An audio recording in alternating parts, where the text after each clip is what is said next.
Praise the lord అండి అందరికీ.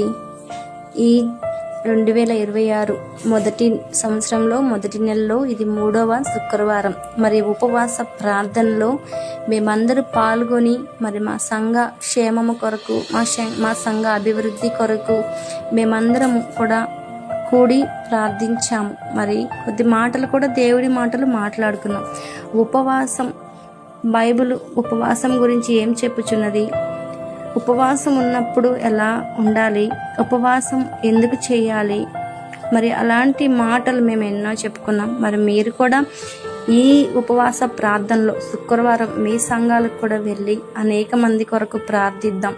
ఎందుకంటే క్రైస్తవత్వం గురించి మీరు చూస్తున్నారు, ఎన్నో దగ్గరలో ఎన్నో సువార్తలు ప్రకటించడానికి వెళ్ళినప్పుడు వాళ్ళ మీద జరిగే దాడులు కూడా చూస్తున్నారు కదా. మరి మనము అక్కడికి వెళ్ళి ఎలానో ఆపలేం కదా. మరి మన సంఘాల్లో ఇలాగ ఉపవాసం ఉండి వాళ్ళందరి క్షేమం కొరకు ప్రార్థిద్దామండి. అందరం కూడా పోరాడదాం.